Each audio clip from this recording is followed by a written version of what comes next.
Layers yes of, ma'am. हाँ okay, layers of atmosphere शुरू करते हैं। अभी रफली लेयर्स ऑफ, पहले ये बताओ स्टडी ऑफ एटमॉस्फेयर को क्या कहते हैं? What is the study of atmosphere? अगर हम एटमॉस्फेयर के बारे में स्टडी कर रहे हैं, when we are reading, we are studying about the, we are doing research about the atmosphere, उसको क्या कहते हैं? मैम नहीं पता। Aerology, AERO, note down, AEROLOGY, aerology. The study of atmosphere is known as aerology.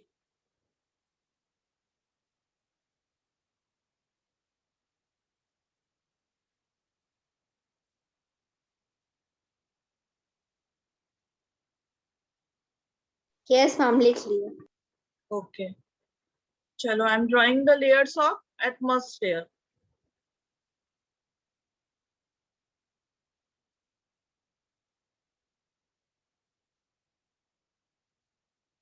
ये हमारा क्या हो गया? ये ग्राउंड हो गया, where we are living.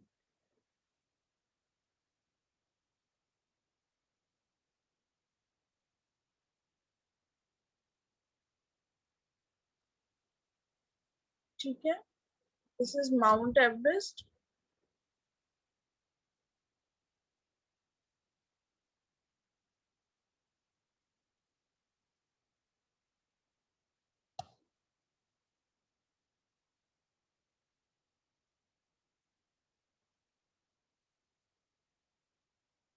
Mount Everest. इसकी हाइट हो गई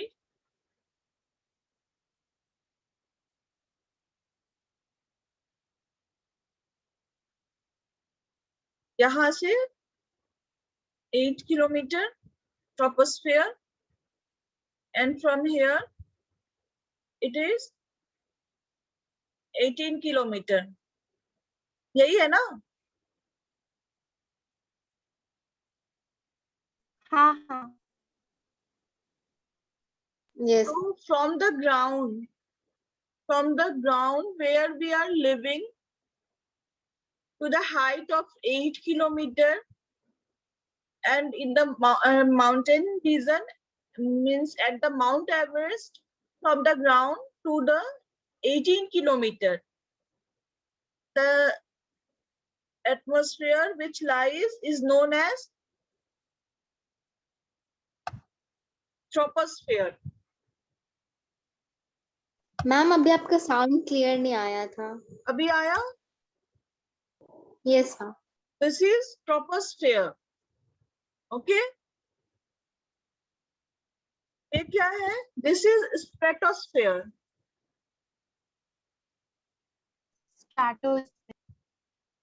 Stratosphere. And this is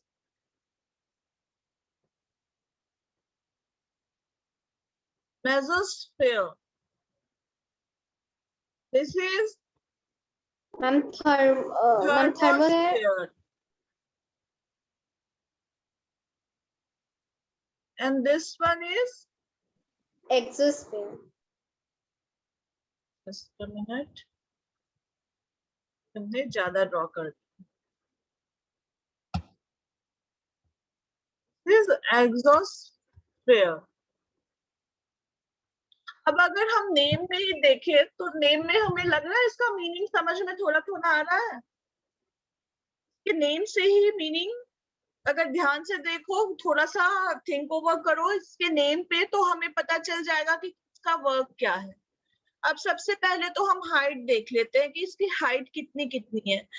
अब ट्रोपोस्फियर से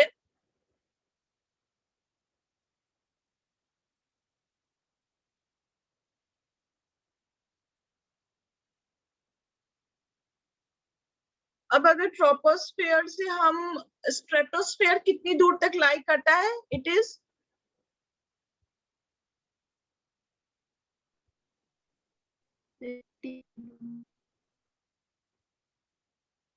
50 किलोमीटर। This lies 50 kilometer. और मेसोस्फीयर है 80 kilometre. 80 kilometre.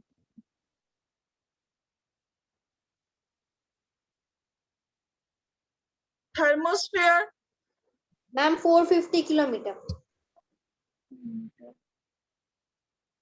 Exosphere 1000 kilometre. 1000 kilometre.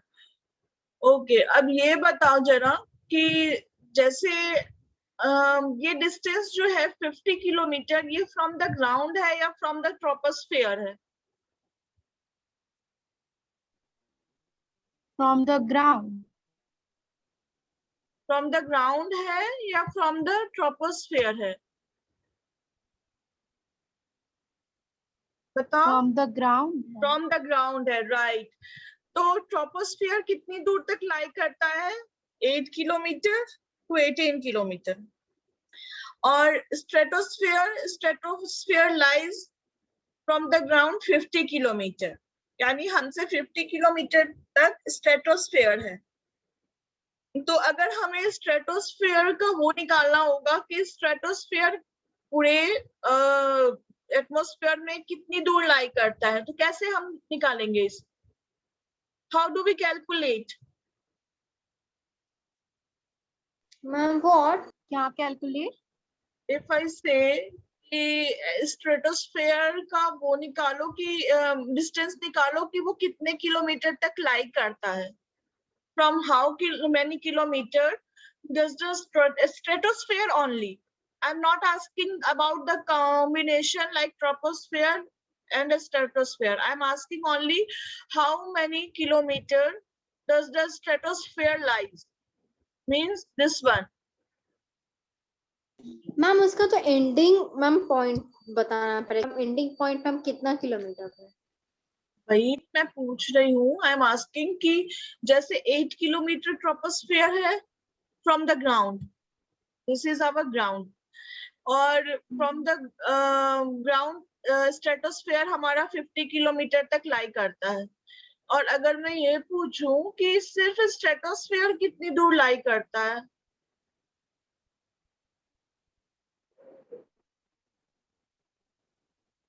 How do we calculate that? From the ground.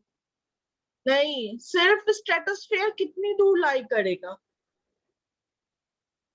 अरे बिल्कुल सिंपल है. सिंपली अ सब्सट्रैक्शन. तो सब्ट्रैक्ट कर देंगे हम. मैम 50 42. किलोमीटर में देखो 50 किलोमीटर है हमारा फ्रॉम द ग्राउंड स्ट्रेटोस्फेयर है. और अगर प्लेन्स की हम बात करें तो 8 किलोमीटर है हमारा ट्रोपोस्फेयर है. 42 किलोमीटर. तो अगर हम सब्ट्रैक्ट करके निकालेंगे तो 42 किलोमीटर हमारा स्ट्रेटोस्फेयर होगा. हमको stratosphere lies between the distance. Stratosphere का डिस्टेंस कितना होगा ट्रोपोस्फेयर से? 42 किलोमीटर. ट्रोपोस्फेयर से इसका डिस्टेंस हुआ कैलकुलेट 42 किलोमीटर. और from the ground it's 50 kilometre. ये जो लाई कर रहा है ट्रोपोस्फेयर के बाद स्ट्रेटोस्फेयर, ये 42 किलोमीटर तक लाई कर रहा है. समझ में आया? और यही अगर हम माउंट एवरेस्ट से देखेंगे तो यहाँ हम 18 माइनस कर देंगे. फिर कितना होगा? फिर हमारा 32 हो जाएगा. तो एट द माउंट एवरेस्ट जैसे क्वेश्चन हो सकता है कि स्ट्रेटोस्फेयर का डिस्टेंस बताओ from the troposphere at the mount Everest. तब हम क्या करेंगे? 18 किलोमीटर. 50 minus 18 right. तो ये हमारा क्या होगा? 32 किलोमीटर होगा यहाँ पे. और यहाँ होगा हमारा 42 किलोमीटर. तो जस्ट लाइक दिस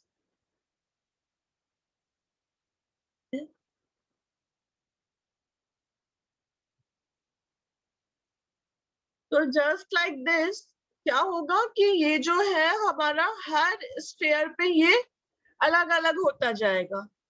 आया समझ में? एट द प्लेन्स ये अलग होगा डिस्टेंस सारे स्फीयर का, और at the region of Mount Everest ये अलग होगा। समझ में आया? क्लियर हुआ ये चीज? हाँ हाँ अब आगे बढ़े।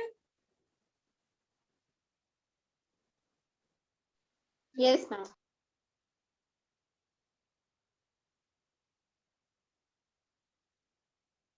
बड़ी सेम की हो?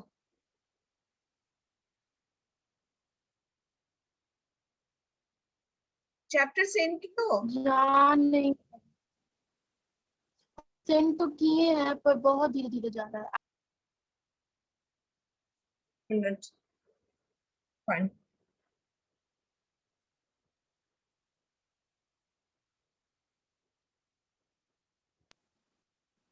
ओ ठीक है ना।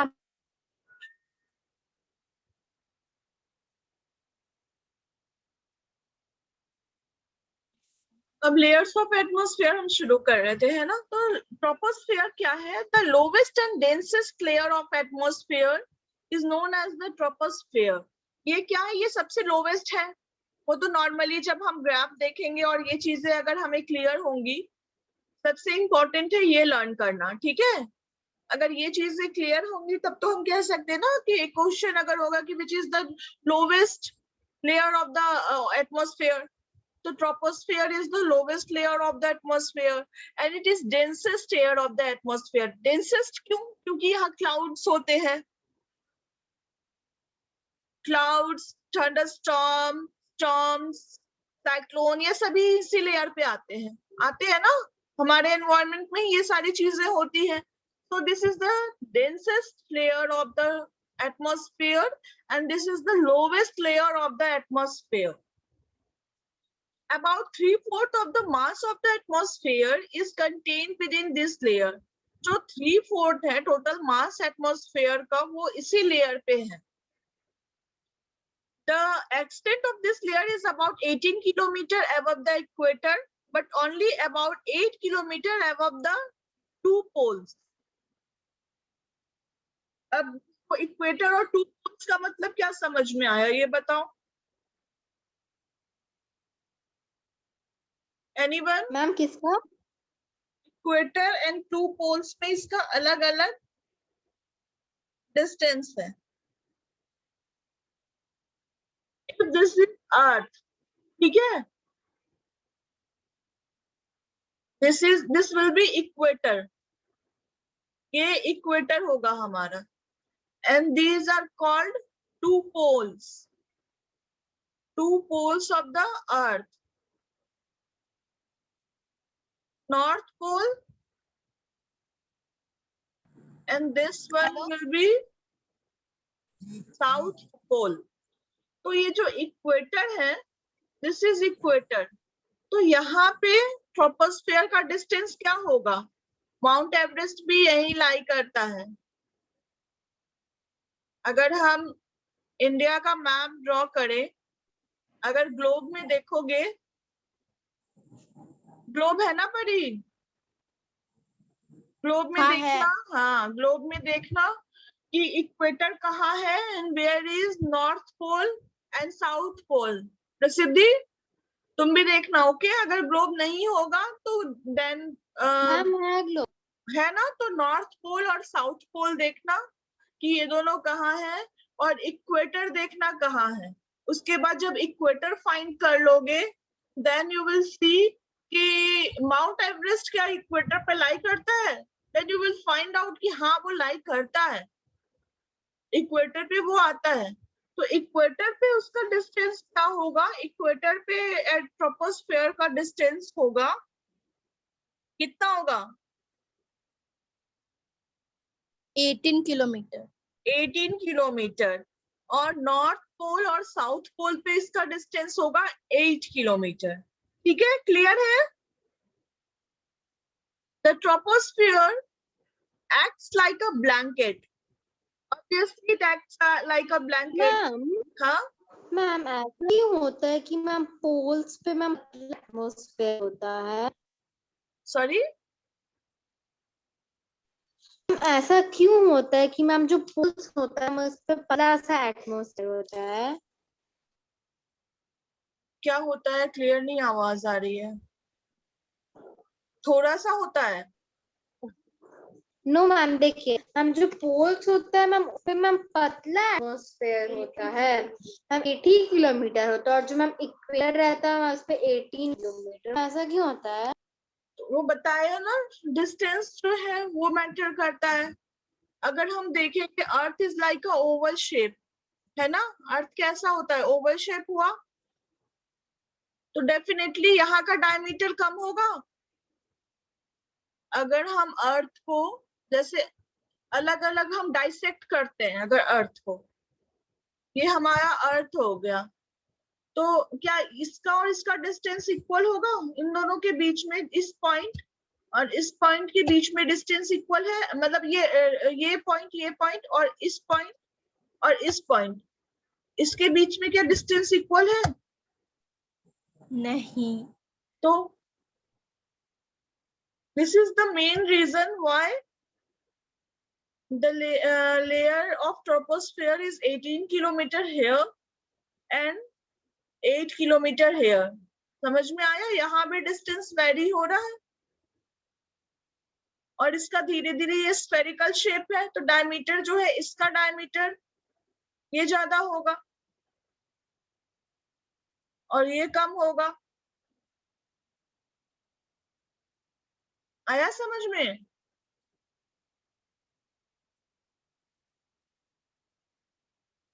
यस। चलो आगे करते हैं। The troposphere acts like a blanket. Obviously, it acts like a blanket.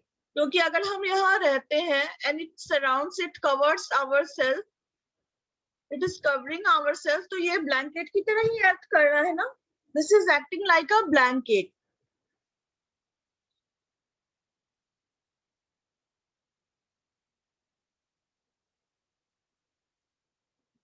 हाँ. It prevents days from becoming very hot and nights from becoming very cold. ये क्या prevent करता है कि दिन अगर हमारा एटमॉस्फेयर ना हो तो दिन जो होगा वो बहुत ही गर्म होगा और रात जो होगी वो बहुत ही ठंड सी होगी, बहुत ही ठंडी होगी. Within the troposphere, the temperature decreases as we move up. अब क्या होता है ट्रोपोस्फियर में? अगर हम किसी हिल स्टेशन में जाते हैं तो टेम्परेचर हमारा वेरी करता है. अगर हम ऊपर की तरफ जाते हैं, when we move up, ठीक है, ट्रोपोस्फियर हमारा ये हुआ, जैसे जैसे हम यहाँ से ऊपर जाएंगे, generally from the layer of ground हम लेते हैं, तो अगर हम जैसे जैसे ऊपर की तरफ जाते जाएंगे, टेम्परेचर हमारा कम होगा या ज्यादा होगा? कम मैम कम। हाँ, तो टेम्परेचर डिक्रीज करेगा. Most of the water vapour, clouds and dust particles of the atmosphere are found in this layer. बहुत वाटर बताया ही था, water vapour, clouds, dust particle, ये सारे ट्रोपोस्फेयर में ही मिलते हैं. The troposphere gets its name from the Greek word tropos. Tropos जो है ये ग्रीक वर्ड है, इसका मतलब होता है turning. This is because all the weather changes. अब turning tropos ही क्यों लिया हमने? Tropos means turning.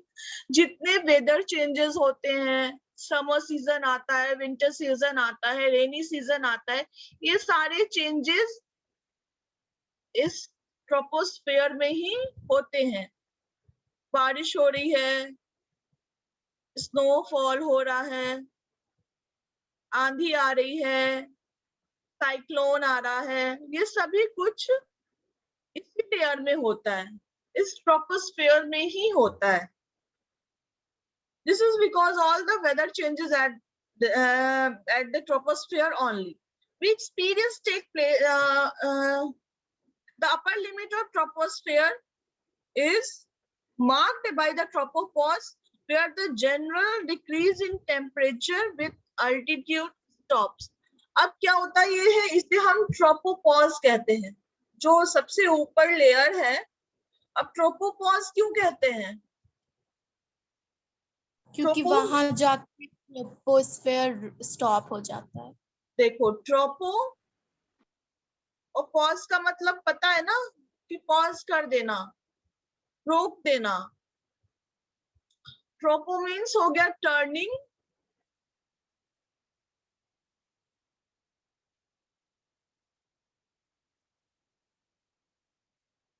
टर्निंग, और पॉज मीन्स हो गया to stop for some time, और पॉज कर देना, रोक देना उसे। वहीं पे जो चीज जहां है हम उसे वहीं रोक देते हैं। Pause means to stop the thing at that place it is, उसी जगह पे स्टॉप कर देना जहां पे वो है। तो नाम से ही पता चल रहा है कि ट्रोपोपॉज मीन्स हो गया कि अब इसके बाद ये सारी चीजें, ये जो भी इंसिडेंट है, climate changes, weather changes, cyclone, dust, cloud, ये सारी चीजें बस ये ट्रोपोस्फेयर तक ही स्टॉप हो जाएंगी। It tropopause here. अब इसके बाद यानी स्ट्रेटोस्फेयर में इन सब चीजों का कोई काम नहीं। ठीक है, क्लियर है? यानी ये 8 किलोमीटर तक आके यहाँ स्टॉप हो गया, नॉर्थ पोल और साउथ पोल में, और इक्वेटर पे आके ये 18 किलोमीटर पे स्टॉप हो गया। कि ठीक है, ये ट्रोपोस्फेयर यहाँ ट्रोपोपॉज हो गया। अब now come to stratosphere. The stratosphere lies above the troposphere. ये कहाँ लाई करता है? ट्रोपोस्फेयर के ऊपर। And it extends to about 50 kilometer above the earth surface. अगर हम अर्थ के सरफेस से लेंगे, if we take from the earth surface, then it lies to 50 kilometer. और अगर हम ट्रोपोस्फेयर से लेते हैं तो बताओ क्या डिस्टेंस होगा? 42 kilometre. 42 kilometer in north and south pole, 32 kilometer in equator. A part of the atmosphere is known as ozonosphere. एक पार्ट है स्ट्रेटोस्फेयर का, ozonosphere is a part of stratosphere. Stratosphere में ही एक पार्ट है। Just a minute.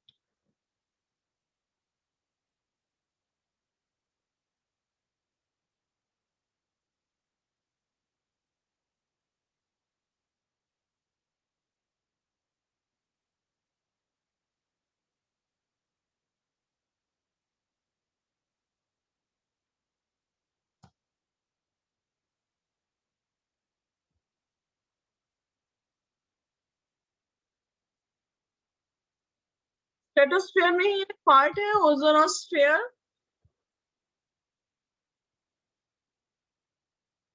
This is ozonosphere. And as it has the maximum concentration of ozone in the atmosphere. Ozone क्या है? Ozone is like a gas. Ozone is a gas. तो ozone जो है यहाँ पे maximum number of ozone gas is present here. ठीक है, तो ओजोन क्या करता है? Ozone protects us from the ultraviolet rays of sun. Sun का जो अल्ट्रावायलेट रे है, ये सन है, it emits the ultraviolet rays. Ozone क्या करता है? ओजोन इसको एब्जॉर्ब कर लेता है। मीन्स कि यहाँ ओजोन ने अल्ट्रावायलेट रेज को अब्सॉर्ब कर लिया। अब ultraviolet rays is not coming to our earth as it gets absorbed by the ozone layer. ठीक है,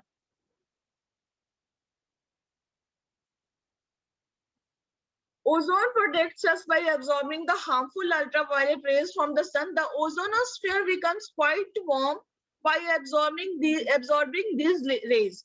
अब अगर वो अल्ट्रावायलेट रेज को एब्जॉर्ब कर रहा है तो ये हीट तो होगा ही, ये काफी गर्म होगा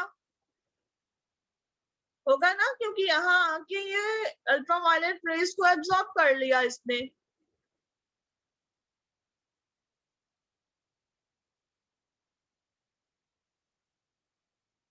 ठीक है। एंड नाउ अभी क्या हो रहा है, सुन रहे हो ना कि जो पॉल्यूशन हो रहा है, जो भी मतलब एसिड रेन्स होते हैं, या फिर जो भी प्रॉब्लम आ रही है, अर्थ इतना वार्म अप हो रहा है, अर्थ इतना हीट अप हो रहा है, क्यों? क्योंकि ये ओजोन लेयर जो है ये धीरे धीरे हमारा ड्यू टू द पॉल्यूशन ये पतला होता जा रहा है। पहले जो इसकी थिकनेस थी और अभी जो इसकी थिकनेस है, इट गेट्स डिक्रीजेस, ये कम होती जा रही है।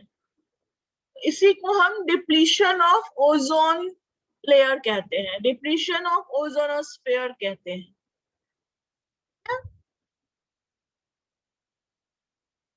And now we come to mesosphere. अब हम आएंगे मेसोस्फीयर पे। तो mesosphere lies above the atmosphere, sorry stratosphere. Mesosphere कहाँ लाई करता है? स्ट्रेटोस्फीयर के ऊपर। It extends to about 80 kilometer above the Earth's surface. In this layer, the temperature decreases with altitude and falls as low as -85 degrees Celsius. धीरे धीरे हमारा temperature decrease हो रहा है जैसे जैसे हम ग्राउंड से अबव जा रहे हैं। अब मेसोस्फीयर में क्या टेम्परेचर होता है? -85 डिग्री सेल्सियस। 0 डिग्री पे तो स्नोफॉल होने लगता है ना? 4 डिग्री सेल्सियस पे तो आइस में कन्वर्ट होने लगता है। अब -85 में सोचो नॉर्मली विंटर में कितनी ठंड होती है? 11-12 डिग्री सेल्सियस पे बहुत ठंड लगने लगती है हमें। तो -85 सोच लो कितनी ज्यादा ठंड लगती होगी। तो ये बहुत ठंडा लेयर है। यहाँ पे धीरे धीरे जैसे हम स्ट्रेटोस्फीयर से ऊपर आते हैं तो ये -85 डिग्री सेल्सियस यहाँ का टेम्परेचर होता है। Meteors entering the atmosphere usually burn up in the mesosphere. अब मेटियर्स की बात हुई ना, मेटियर्स की बात हम कर रहे थे। When meteors are coming from the space, जब वो इस लेयर में आता है मीन्स मेसोस्फीयर में, तो यहाँ पे ये इग्नाइट हो जाता है, ये बर्न होने लगता है। और यही मेटियोर अगर इस लेयर को पार करके या इस लेयर को पार करके इस लेयर को पार करके अगर ये अर्थ को हिट करता है, the layer of earth, the ground of earth को हिट करता है ग्राउंड को, तो इसे हम मेटियोराइट कहते हैं। और जब तक ये आ रहा है दिस इज मेटियर्स। जब इसने हिट कर दिया तो ये मेटियोराइट हो।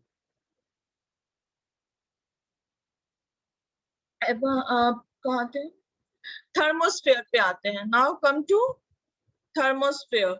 Above the mesosphere lies the thermosphere, which extends to a height of about 450 kilometers above the Earth's surface. The temperature rises rapidly with altitude in this layer. यहाँ पे क्या होता है? टेम्परेचर राइज कर रहा है, टेम्परेचर यहाँ पे बढ़ जाएगा। यहाँ पे तो हमारा टेम्परेचर डिक्रीज हो रहा है, बट यहाँ पे टेम्परेचर इंक्रीज होने लगता है।